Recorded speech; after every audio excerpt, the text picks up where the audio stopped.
uma boa noite para os companheiros do nossa Casa Espírita, que está vinculada nessa nossa atividade hoje, do Passiguara. Boa noite para os companheiros da nossa região e do Brasil e do mundo ligados na nossa atividade dessa noite.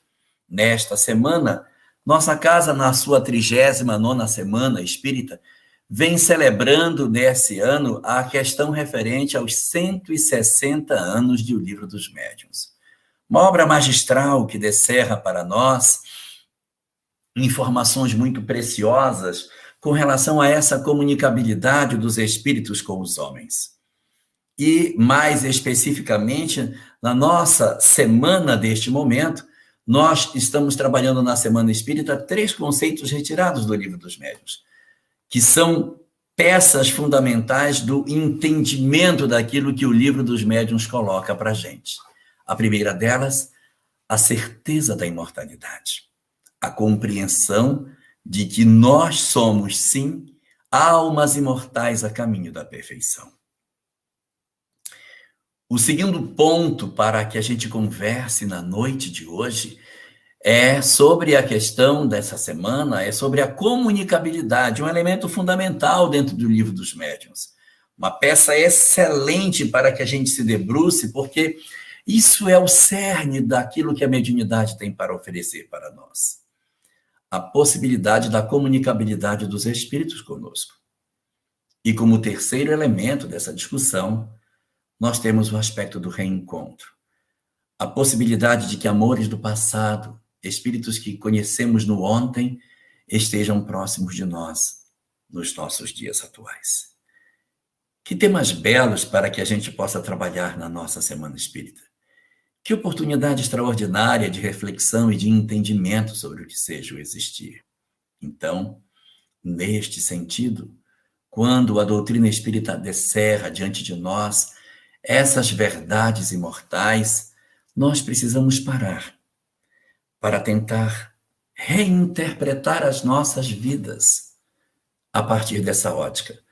Não apenas saber que existe vida após a morte, não apenas saber que os espíritos se comunicam com os homens, mas, principalmente, entender o que significa a imortalidade, essa comunicabilidade e o majestoso fenômeno de reencontro resultante dessa comunicação, que oferece para nós oportunidades extraordinárias de mudarmos os nossos conceitos de vida e de, a partir dessas releituras do existir, podermos fazer aproveitamentos muito mais saudáveis das experiências que a vida nos oportuniza.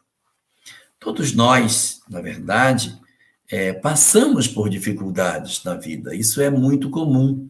Se nós formos perceber, nossas vidas estão marcadas por uma série de dificuldades, de sofrimentos. A grande questão é tentar entender o que o Espiritismo pode nos ajudar a entender esse mecanismo de sofrimento que a vida nos oferece.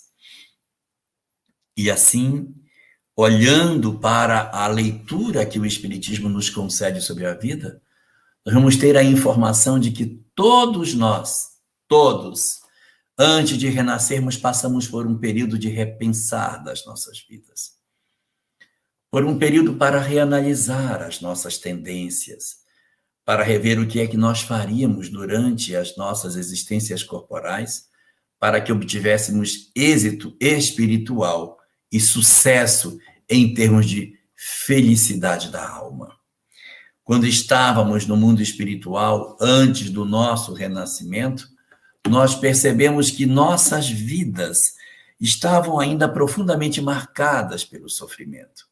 Éramos espíritos que no mundo espiritual não estávamos felizes. Nossa, tenho muitas imperfeições, não consigo me desembaraçar delas. E o não desembaraçar dessas imperfeições, a persistência dessas imperfeições morais em nós, nos impediam de sermos felizes. Nós não conseguíamos mais ser felizes com as circunstâncias espirituais que nós tínhamos lá. Nós estávamos no mundo espiritual, muitos de nós até com certas compreensões sobre a vida imortal.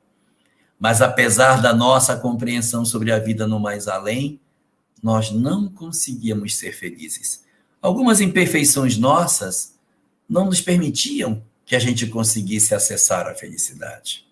Então, exatamente por isso, o que fez Deus? Disse: ah, meu filho, eu te amo tanto, eu quero tanto a tua felicidade, que eu quero que você vença as suas imperfeições. Porque é impossível ao espírito alcançar a felicidade sem viver o amor. Não é possível ao espírito sentir a graça da plenitude da felicidade se nós não amarmos. Não tem como, porque é o amor que é a conexão com a vida. Quando a gente guarda mágoa, ressentimentos, ódios, não conseguimos ser felizes. E Deus, vendo a nossa condição no mundo espiritual, percebendo dentro de nós os buracos de desamor que existiam, as nossas fragilidades profundas, os espíritos então, inspirados por aquilo que Deus lhes soprava nos ouvidos, disse: meu filho, você precisa voltar. Você precisa renascer entre os homens. Por quê? Porque só a reencarnação permitirá a você o desembaraçar seu das imperfeições que você possui. Por que a reencarnação é tão importante nesse sentido? Porque é a reencarnação que prova que eu mudei.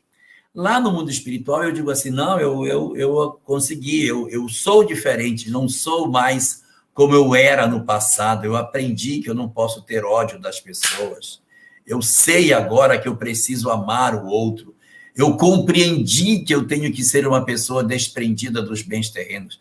Você entendeu isso? Não, eu entendi que eu tenho que perdoar o outro, eu entendi que eu não posso ter tanto apego aos bens materiais, eu entendi que eu preciso me reunir com as pessoas que eu não gostava, eu entendi que eu não posso ter mais os comportamentos desequilibrados na área da afetividade que eu tive no passado. Então, se você entendeu, nós precisamos ter de você a certeza de que isso realmente ficou em você. Está em mim? Está mesmo? Então reencarna para provar. Só a reencarnação tem o poder de provar que o espírito mudou. Porque do lado de lá do mundo espiritual, não tenho muita certeza de que eu aprendi essas lições. Não há muito a certeza disso. Não tenho. Porque, olha, eu estou no mundo espiritual, eu estou convivendo com as pessoas, eu estou vendo a imortalidade, eu estou vendo tudo diante dos meus olhos, então é muito difícil ter certeza se realmente eu mudei ou se as minhas ações não decorrem exatamente dessa leitura equivocada da vida. Será que, de repente, a minha prática não tem a ver com a visão que eu tenho? Não, eu estou vendo que existe vida após a morte. Eu estou vendo que isso existe. Ora, se eu estou vendo, evidentemente, eu vou me comportar assim, mas não quer dizer que eu mudei. Só a reencarnação vai provar isso. Porque durante o processo reencarnatório, o espírito vai mergulhar na carne. Ele vai experimentar um processo de gestação longo, através do qual, progressivamente, ele vai abandonar as suas imperfeições. Ele vai ter a possibilidade de apagar as suas emoções. Ele vai abrandar o ódio que ele tem, o apelo pelas questões da bebida, do fumo, da droga. Ele vai ter um abrandamento das suas ansiedades. O fenômeno da reencarnação, o progressivo processo de esquecimento do passado, vai fazer com que o espírito comece a entrar num fenômeno de torpor, de desconexão das coisas espirituais e começar a como que adormecer para poder renascer entre os homens. É daí que vem a certeza de que a gente mudou. Porque quando nós estivermos entre os homens, tudo que eu pensei que eu fosse não vai existir mais em mim. Tudo que eu imaginei que eu tivesse dentro de mim e que não fosse no fundo do meu eu, vai apagar. Nós só renascemos no mundo físico com aquilo que está no fundo da nossa alma. o que não está no fundo das nossas almas, não renasce conosco. Então, quando eu renasço, eu olho e digo, eu não sei onde eu estou. Eu não sei nem mexer meu pescoço. Não consigo sentar, não consigo falar. Eu não consigo lidar com as coisas da vida. Eu vou ter que reaprender tudo de novo. Eu vou ter uma nova família. Eu vou ter novos pais, novos irmãos. Muitos dos irmãos que eu vou ter são exatamente os espíritos que do ontem eu achei que eu já tinha perdoado. Espíritos que me machucaram, que me feriram, dos quais eu guardei mágoa, até odiei, vão fazer parte do meu grupo doméstico. Eles estarão dentro do meu lar, na condição de meus irmãos. Vai ser um período bastante complicado.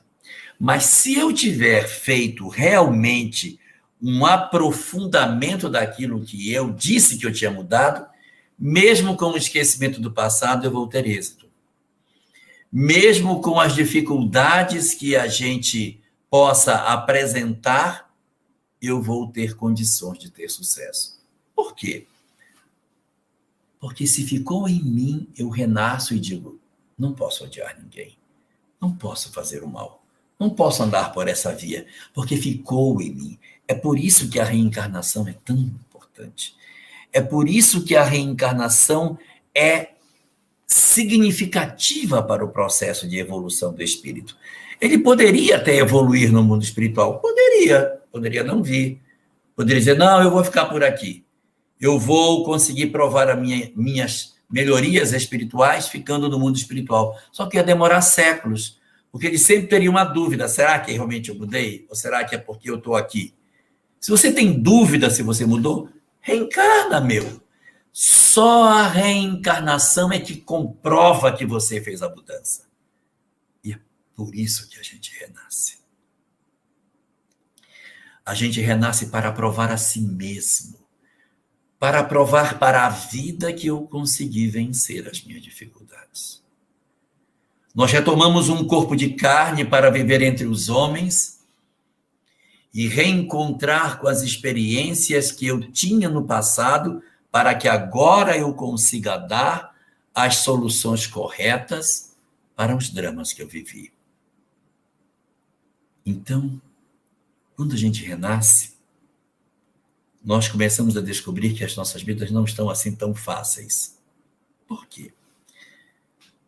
Porque nem todos nós, quando renascemos, trazemos essa convicção da mudança. Nós somos espíritos ainda com muitas dificuldades. Então, mesmo tendo saído do mundo espiritual com um propósito firme de que eu ia ter uma vida diferente, ao chegar aqui, as constrições que o corpo físico faz, os hormônios em nós, a convivência com os inimigos, pode fazer com que nós tenhamos uma sensação ruim, pode fazer com que nós tenhamos uma tendência a não aceitar as dificuldades que a vida tem. E, de repente, nós podemos experimentar 4 problemas muito graves que acontecem conosco. O primeiro deles é a inaceitação do meu corpo físico. Eu digo, meu Deus, olha o corpo que o Senhor me deu. Eu odeio o corpo que o Senhor me deu. Sou feio. Eu queria ser bonito, eu queria ser lindo. Mas é o corpo feio que é o instrumento educador para mim. Ah, se eu tivesse o corpo belo que já tive no passado. O que eu não faria dos meus dias se eu tivesse toda a beleza que um dia eu já possuí? Então, a meu benefício, por demonstração efetiva do amor de Deus por todos nós, a gente renasce com essas características físicas que nós consideramos indesejáveis, mas que é a solução para o espírito. Às vezes eu nasço feio, às vezes a gente não nasce feio, mas nasce com determinadas situações em que nós não aceitamos o corpo que a gente tem. Puxa, eu não queria ser assim, eu queria ser diferente, eu queria ter um corpo com outras características que o meu corpo não dá. Não aceito o corpo que eu possuo. Que dor o corpo, que prisão, que cela que o Senhor me deu. Outras vezes, O corpo tem limitações. E tem limitações. Ele pode ter nascido com uma má formação congênita. Nós podemos ter uma doença deformante, algo que nos impede de ter uma vida de plenitude. E quantos de nós, por conta das dores do mundo físico, do nosso corpo material, nos revoltamos, não aceitamos a existência, nos rebelamos diante da vida e tentamos de todas as formas brigar com nós mesmos, brigar com Deus, não aceitar a vida e até fazemos um processo até de ruptura, porque não aceitamos as provas referentes ao nosso corpo físico. Mas essa é só uma da natureza das provas que nós apresentamos. Existem outros que trazem um corpo até saudável, não tem conflito, não, meu corpo até é tranquilo, não é feio, também não é bonito, mais ou menos, não tenho muita coisa assim para reclamar dele. O meu problema não está aí. O meu problema está no amor da minha vida. Não consigo aceitar o desamor dos meus dias. Queria tanto alguém que me amasse. Queria tanto alguém que dividisse comigo a vida. Aceitaria até ser mais feio. Aceitaria até não ter a saúde que eu tenho. Queria um amor que dissesse que me ama. Alguém que fosse meu companheiro, que me tomasse pela mão, que sonhasse comigo as minhas ideias, que seguisse comigo dos meus desafios. Alguém em que eu pudesse confiar para dividir a minha existência com essa pessoa e sonhar junto com ela as grandes e maravilhosas oportunidades da vida compartilhada com alguém que se ama. Deus não me deu o amor da minha vida. Mas às vezes o amor da vida que eu não recebi é exatamente a lição que eu vim viver. Foi isso que eu vim fazer. Quando eu estava no mundo espiritual, eu disse, não, eu venho sozinho.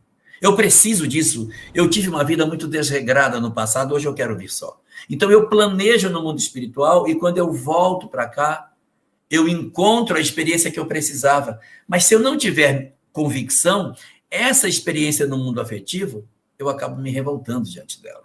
No mundo espiritual, diz, não, está resolvido. Deixa, tranquilo, passar 70 anos sem ninguém, fácil. Passo fácil. Pode mandar outros. Não, experimenta. Você vai renascer e não vai encontrar o seu amor. E a gente achava lá que tinha resolvido essa questão.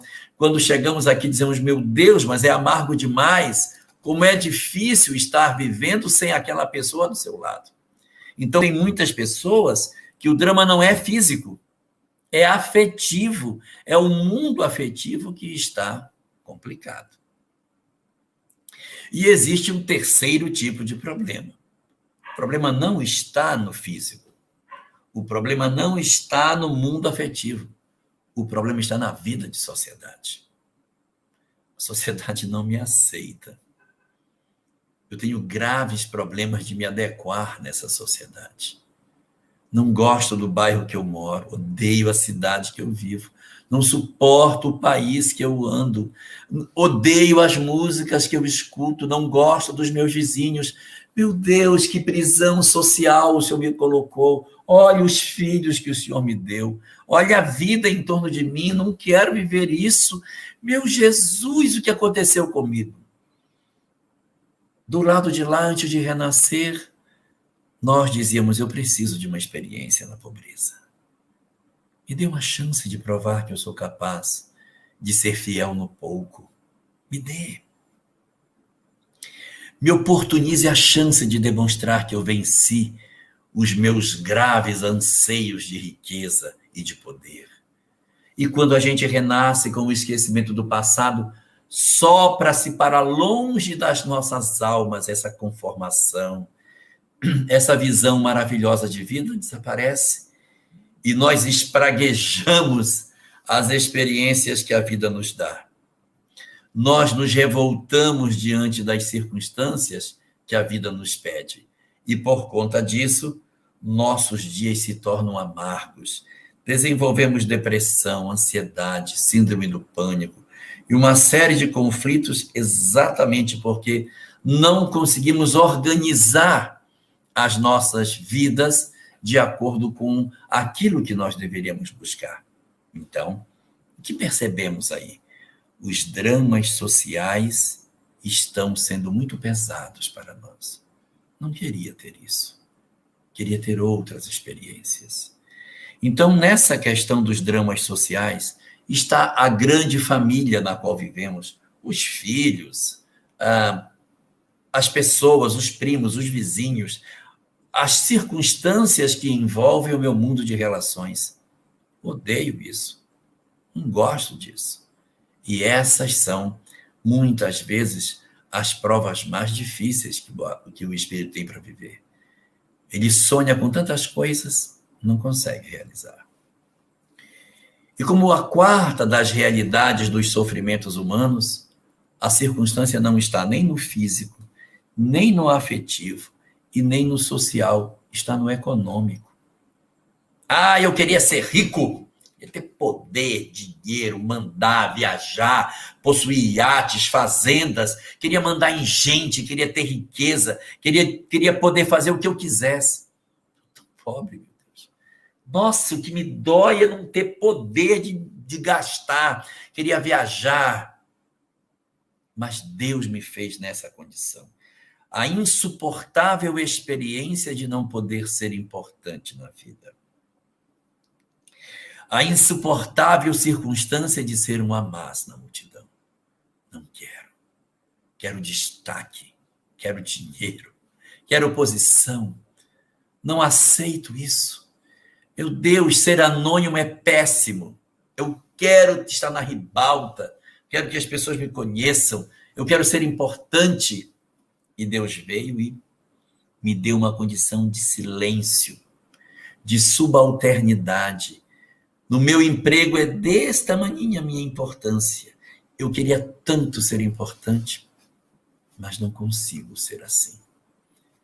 E exatamente por isso, muitos espíritos enlouquecem, porque a experiência econômica que eles vivem não é aquela que eles gostariam de viver.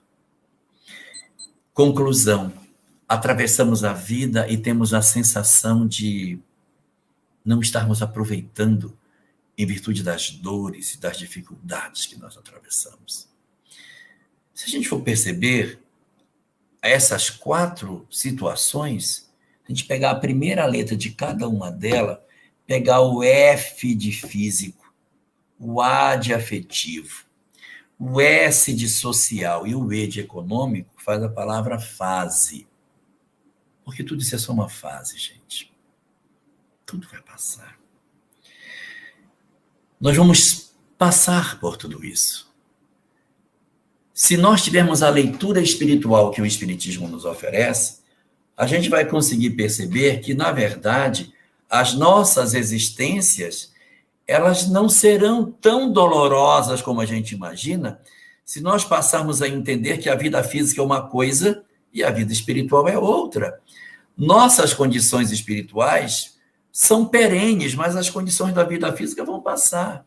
É uma ilusão nós imaginarmos que, de repente, pelas nossas condições econômicas que a gente tem hoje, nós seremos para todo sempre espíritos nessa condição. Não, não é verdade. Eu serei para todo sempre uma alma sofrida do ponto de vista físico. Também não é verdade. Nós não seremos dolorosamente machucados do ponto de vista físico para todo sempre. É uma fase. Nós não seremos para todo sempre espíritos com dificuldades afetivas. Claro que não. O amor é a dinâmica da vida. Se por algum motivo nós não temos a possibilidade de convivermos com alguém que nós gostaríamos que dividisse conosco a existência, isso é uma circunstância que vai passar.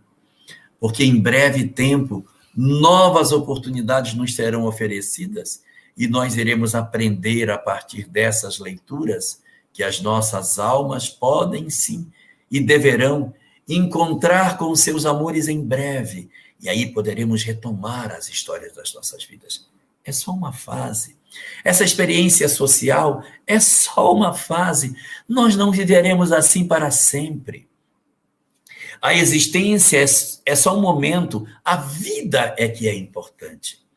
E Deus, ele não é, na verdade, Deus dos homens. Isso está na lei de destruição.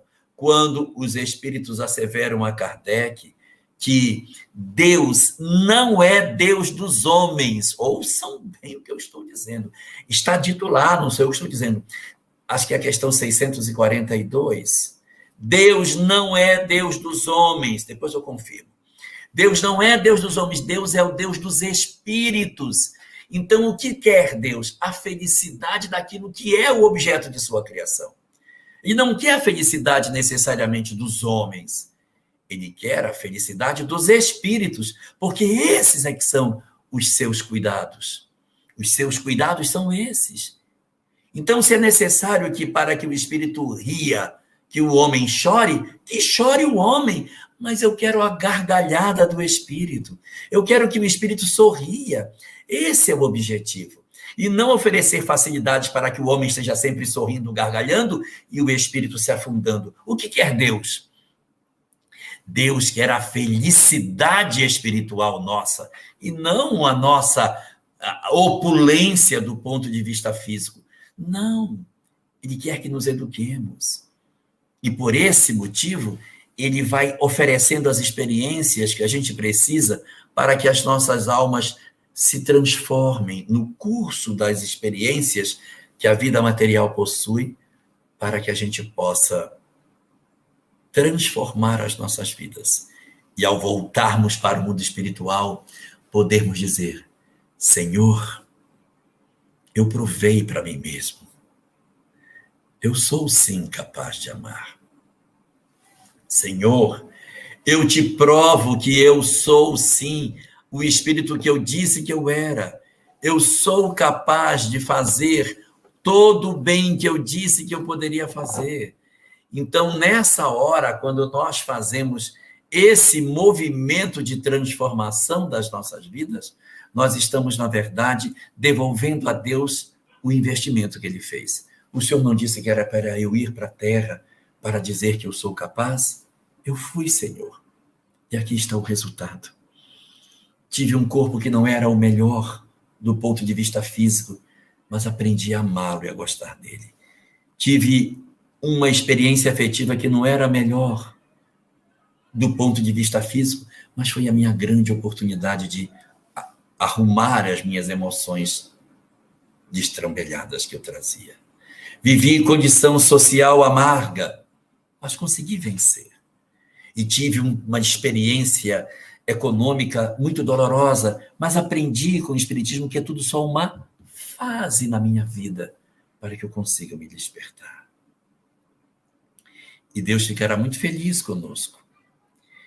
Mas muitas vezes, quando a gente está vivendo essas experiências na Terra, nós temos muito a sensação equivocada de que Deus fez o planejamento, estabeleceu o que deveria ser e disse: vai, meu filho, quando você voltar, a gente vai saber se você acertou.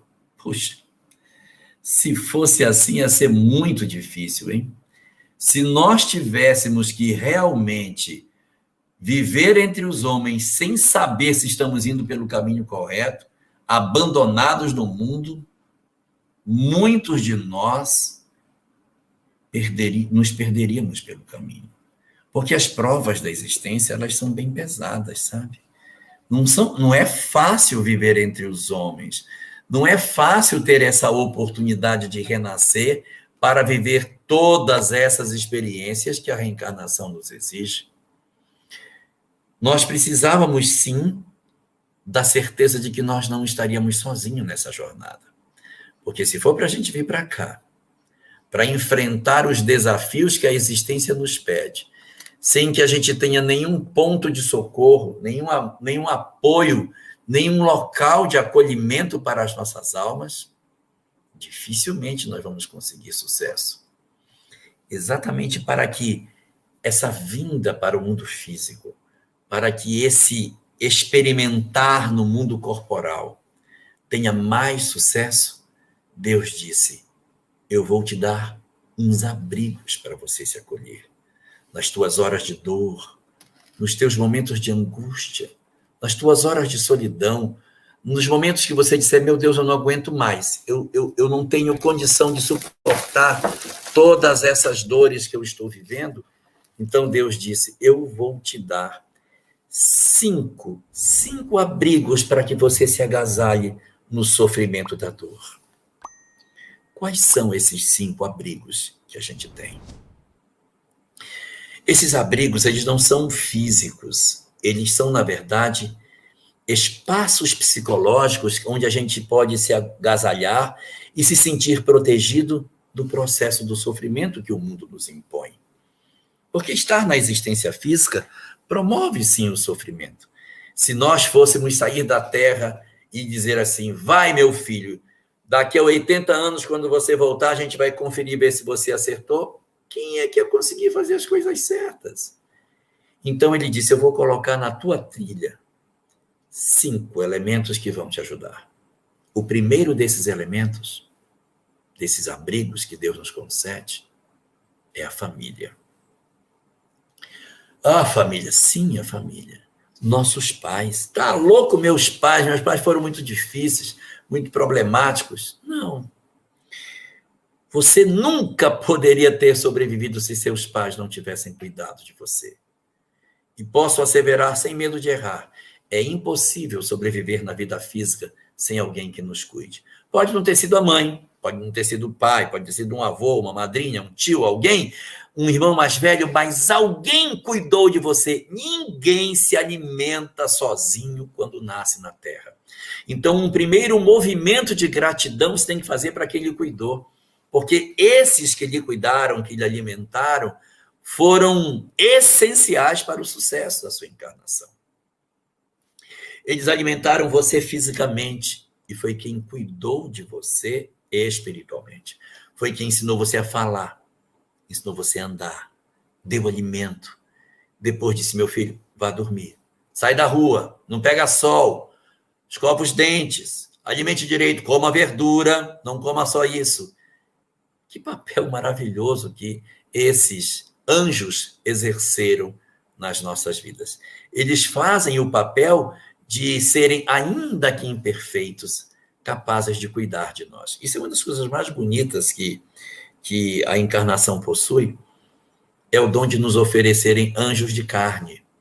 Porque são pessoas com defeitos? São. Possuem imperfeições? Demais, de sobra até. Mas na mescla das imperfeições, eles são cheios de virtude. Eu acho tão bonito a gente conseguir amar o que é imperfeito, você olhar para uma mãe e dizer para ela assim, eu sei que você é imperfeita, eu sei que você tem defeito, mas eu amo você da imperfeição que você tem. Olhar a sua mãe envelhecida, cheia de mazelas, e você olhar com um olhar de gratidão, é um negócio maravilhoso. Nosso pai que já está todo machucado, todo sequelado da vida, avançado nos anos, e você olhar para ele, e não olhar assim, olha só, velho desse jeito, mas olhar com um olhar de gratidão por aquilo que ele ofereceu. Olhe o que os nossos pais nos concederam. Vejamos nós as oportunidades que eles nos deram. Quantas vezes nos abrigamos debaixo dos seus conselhos, quando eles chegaram e disseram, não faça isso, meu filho, não faça isso. Não faça isso com você. Olhe, esse rapaz com quem você está andando não é boa companhia. Afaste-se dele. Não fique tão próximo dele. Ele não é uma boa pessoa para ficar perto de você. Aproxime-se de pessoas melhores. Então, essas orientações que a gente colheu no ambiente doméstico, elas foram de uma importância capital. Porque nossos pais eram imperfeitos, nossa, demais. Mas mesmo com as imperfeições que eles possuíam, eles ainda assim deram tudo o que eles podiam para nos educar. Erraram? Erraram. Se excederam? Se excederam. Promoveram determinadas ações que não deveriam ter tomado? Sim, mas eles são humanos. Eles têm defeitos. É isso que é belo. É você ter alguém que é cheio de defeitos, mas que cuidou com amor. É cheio de imperfeições, mas quando ia dormir, cobria, agasalhava com carinho, preparava comida para a gente comer, tinha a preocupação de de oferecer o que ele tinha de melhor.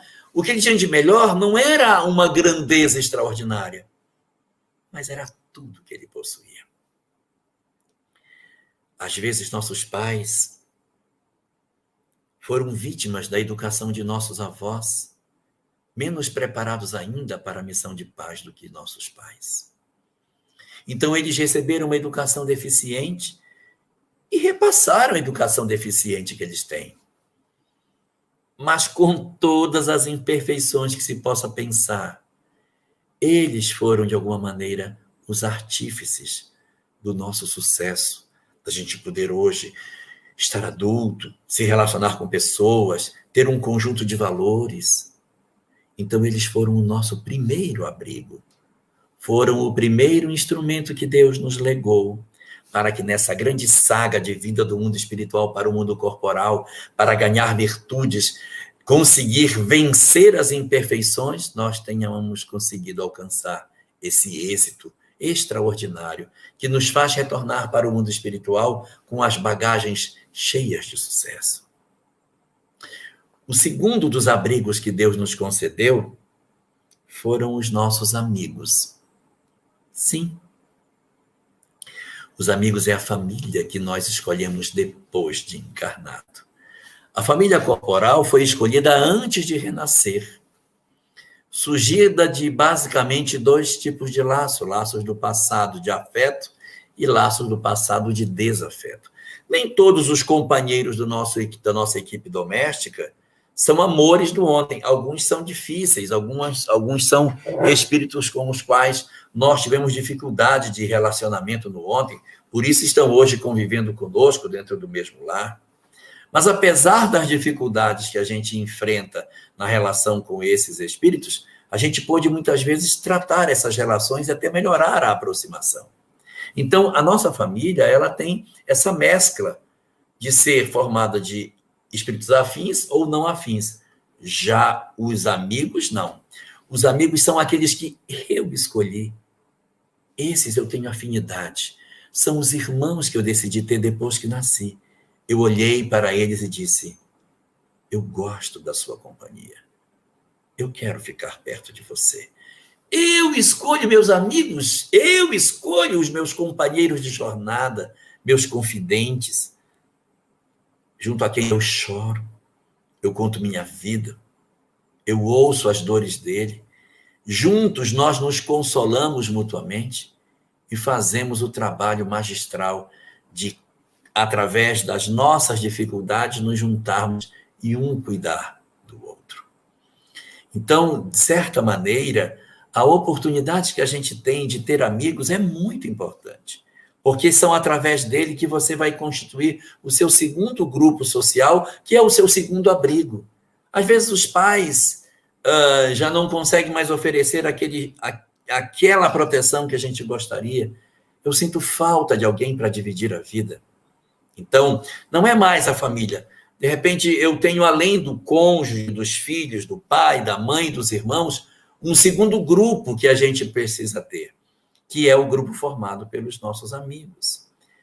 Só que no grupo dos amigos, existem alguns amigos que são bons amigos. E existem amigos que não são bons amigos. Como é que eu posso saber esse amigo é um amigo bom, esse não é um bom amigo? Como é que eu posso saber separar amigos bons de amigos não tão bons? Então, a boa medida é verificar se esses amigos que nós temos, se eles nos sugerem o bem.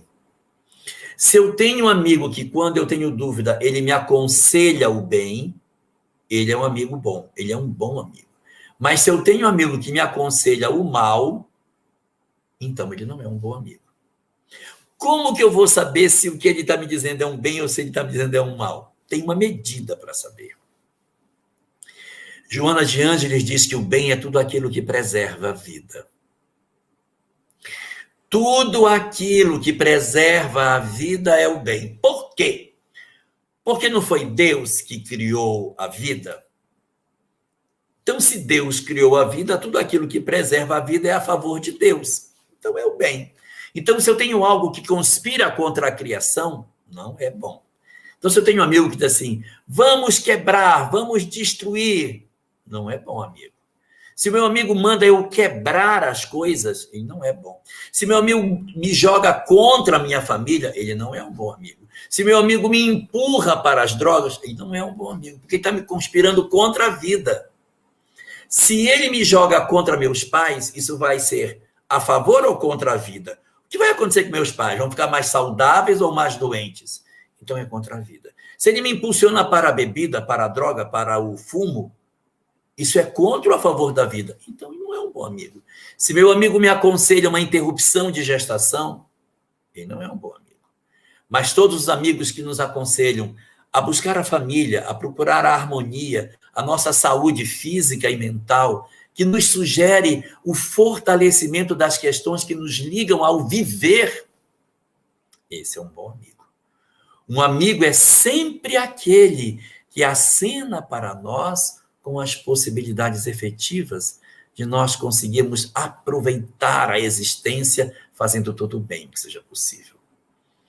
Então, o nosso primeiro grande abrigo nesse processo é o nosso grupo familiar, formado por todos aqueles que a gente pudesse reunir, que dizem respeito às vinculações, seja com a família de origem ou a família que a gente criou. E o nosso segundo abrigo, no qual a gente se agasalha, se esconde, são os nossos amigos. Esses são os abrigos que Deus nos deu para que a gente consiga superar as nossas horas de crise. Tenho dúvidas, tenho crise. Meu pai, minha mãe, minha esposa, meus filhos, meus irmãos são os elementos de aconchego. Tenho crises, meus amigos, me aconselho com eles, me abro com eles, choro com eles e eles me ajudam. Terceiro abrigo que a gente tem. Podemos ter uma família que não tenha gente muito ajuizada para orientar, sabe? Às vezes a gente quer um conselho, mas não tem em casa. Posso procurar um amigo? Sim, pode. E muitos encontraremos amigos excepcionais, embora a família às vezes possa não dar um bom conselho, mas os amigos podem ajudar. Mas tem vezes que os amigos também não ajudam. Eu ouço o conselho, se esse conselho não é bom. Se conspira contra a vida, não é um bom conselho. Ouço outro conselho e digo, esse conselho também não é bom. Quando eu ouço conselhos dos amigos e eles não conduzem na direção da vida, é necessário procurar o terceiro dos abrigos. O terceiro abrigo que Deus nos concedeu, colocou à nossa disposição e disse, meu filho, tua família é teu abrigo, teus amigos teu abrigo, mas teus amigos não te aconselham bem, tua família não consegue te aconselhar, te agasalha do terceiro abrigo. O terceiro abrigo são os profissionais da área da terapia. Não consigo ter ninguém para me aconselhar, vou procurar um profissional, Alguém que eu sente, diga, olha, eu estou numa situação bem difícil. E esse profissional vai nos ouvir e vai dizer, pegue esse caminho. Você pensou por isso? O que você considera sobre tal coisa? Você acha que isso é correto? Como que você enxerga isso? Você já viu outras oportunidades, outras opções que você tem? E se você fizesse tal coisa? Você não considera que seria o momento exato para começar a fazer isso? Então, ele vai nos fazer enxergar coisas que a gente não vê. Eles estudaram para isso, são profissionais desse campo do conhecimento. Podem ajudar grandemente quando a gente não encontrou condições de nos abrigarmos na primeira escola que nos foi oferecida, que são a nossa família, e depois nem nos nossos amigos. Os terapeutas podem ser. Mas às vezes eu digo assim, mas eu não tenho nem dinheiro. Né? Eu não tenho dinheiro para pagar para isso. Tenho dificuldade para pagar. Não tenho dinheiro para bancar um psicólogo. É muito caro, não dou conta. Procure o CAPS, o Centro de Apoio Psicossocial. Todo município, pelo menos de um certo razoável porte, tem um CAPS. Procure o CAPS do seu município, converse com as pessoas, ouça o que elas têm para dizer, e ali você se orienta com o psicólogo. Então, há uma possibilidade muito grande de você conseguir um atendimento gratuito dentro dos próprios CAPs, que são mantidos pelos municípios, pelas prefeituras. Na minha cidade tem CAPs, mas a fila é muito longa, muito comprida. Né? Gente demais, pouco psicólogo, não consigo nem ser atendido. Não vai dar tempo. Procure outra alternativa.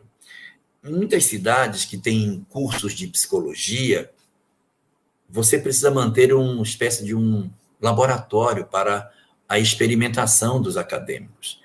Eles exercitam a sua clínica em determinados ambientes que são preparados exatamente para que os psicólogos que estão se formando possam ouvir as pessoas e aprender a lidar com os outros e como você atende, como que você conversa, como que você ouve, como é que você administra o sentimento dos outros, como é que você deve trabalhar as emoções de quem você está lidando. É gratuito também. E às vezes é mais fácil de conseguir do que o CAPS. Às vezes a fila do CAPS está pequena, dá para ir ser atendido. Mas essa é uma outra alternativa. Eu não consigo? Procure um CAPS, procure alguém que possa lhe ajudar. Não dá no CAPS? Procure o atendimento da faculdade. A faculdade tem um grupo de terapia e você pode ir lá para ser atendido. Mas são acadêmicos. São acadêmicos, mas orientados por um professor bem experiente, que dá as orientações. Olha, você vai dizer isso assim para ele. Não, nesse caso, o atendimento tem que ser dessa forma. Então, você é atendido indiretamente por um professor bastante experiente, através dos alunos que vão ser os seus elementos de conversa. Então, isso também é uma estratégia que você pode ter. Se a nossa situação estiver bem difícil mesmo, e não tiver jeito, ligue no 188, CVV, Centro de Valorização da Vida, para os que estiverem em graves processos depressivos, para aqueles que estiverem efetivamente desistindo da vida. O CVV é um excelente instrumento para atendimento, para ouvir as pessoas, para tentar, de alguma forma, promover o acolhimento das pessoas que se sentem sozinhas, desamparadas. Pode ajudar bastante. Mas esse é apenas o terceiro dos abrigos. Ainda tem mais 2 abrigos. São 5, tivemos 3, faltam 2.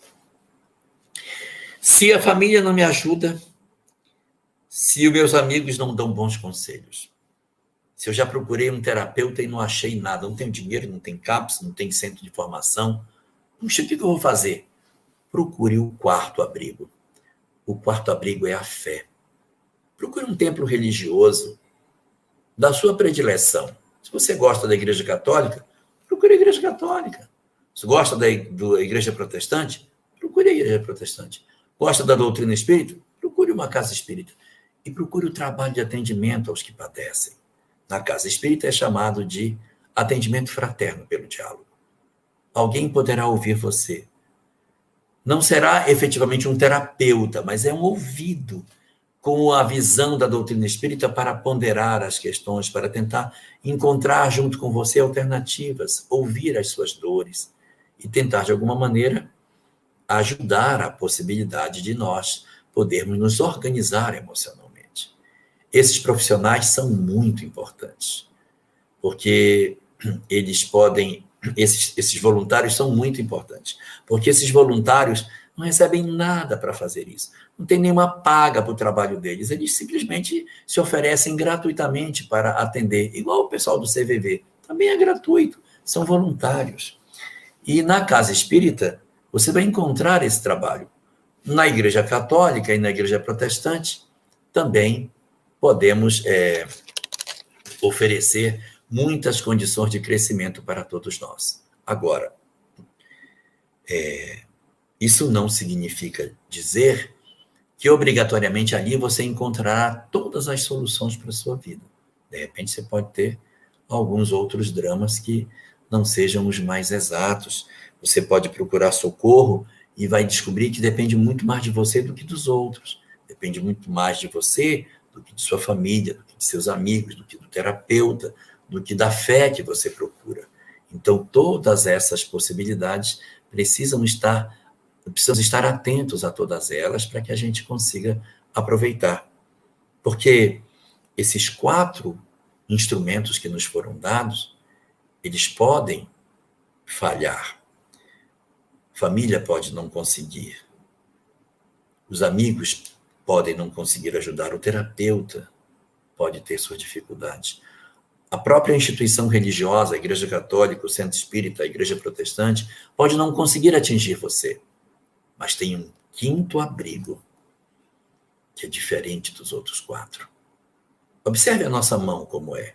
Nós temos 4 dedos que são muito parecidos, mas um que é totalmente diferente.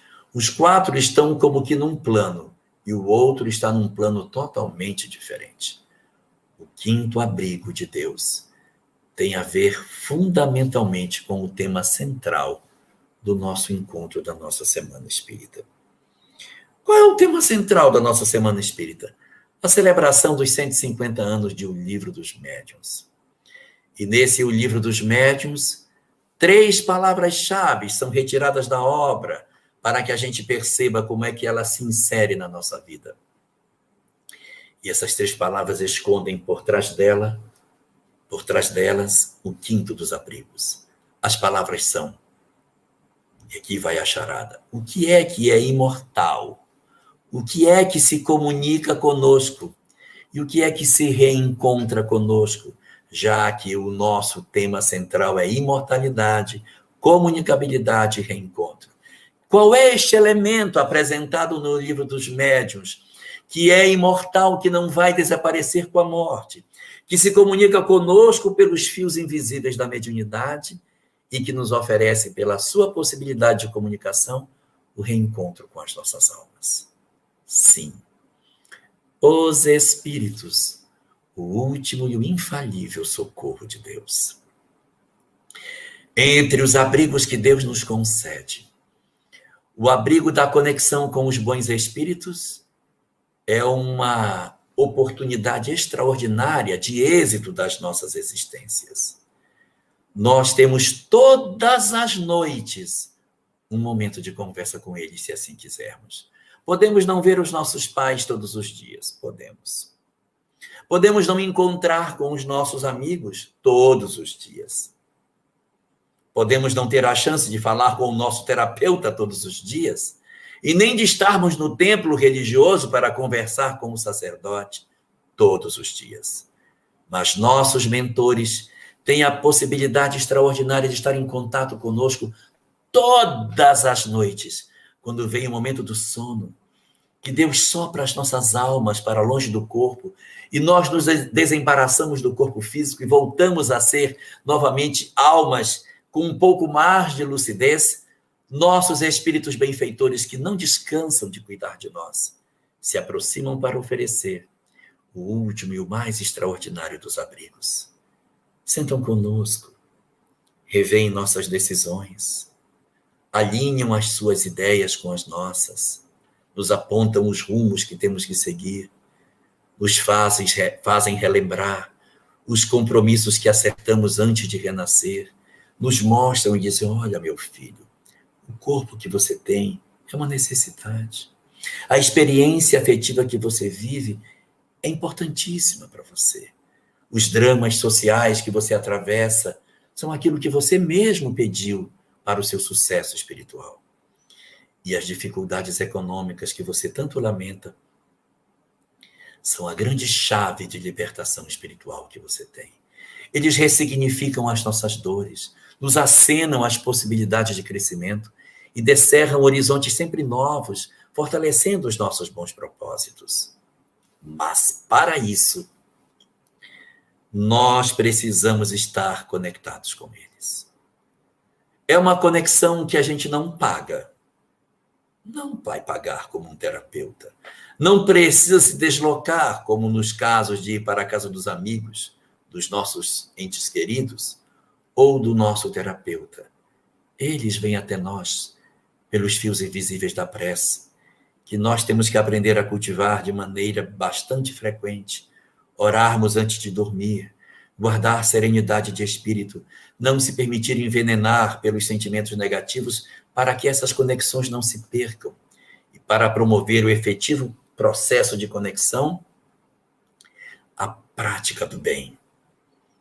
Para promover o verdadeiro processo de vinculação, porque o prazer de fazer o bem, as emoções do bem na alma do homem abrem as comportas da alma e trazem para o interior de nós as intuições, as ideias e a presença dos bons espíritos ao nosso lado. Portanto, nos nossos dias dolorosos de Covid, nos nossos conflitos existenciais da hora que atravessamos. Olhemos o livro dos Médiuns, que completa seus 160 anos. E não enxerguemos nele apenas o manual dos guias evocadores. Entendamos nele a janela aberta para o nosso processo de consolação. Por sabermos que Deus não nos jogou nesse lugar e nos deixou sozinhos, mas abriu as janelas das nossas almas, para que nós estivéssemos em contato permanente com os Espíritos, fortalecendo os nossos melhores propósitos, para que nós tivéssemos mais êxito nessa grande empreitada. E quando voltarmos para o mundo espiritual, podermos dizer resolutos: eu estava aqui e decidi ir, vencendo os meus temores e mergulhei na carne. Esqueci de tudo, renasci entre os homens não lembrando de que eu vim fazer. Mas o sopro da intuição, as ideias dos espíritos, os aconselhamentos de meus pais, o apoio dos meus amigos, o socorro dos terapeutas, o auxílio dos sacerdotes, debaixo da proteção infinita de Deus, vinculada ao meu desejo verdadeiro de ser melhor, e concedeu o êxito que eu vim buscar. E agora eu volto para o mundo espiritual, muito mais engrandecido do que aqui cheguei. Então, que nós reflitamos sobre isso e olhemos o livro dos Médiuns como uma grande porta que nos concede entender o que seja essa conexão com o mais além, desde agora, para que a nossa encarnação tenha muito mais sucesso do que imaginamos.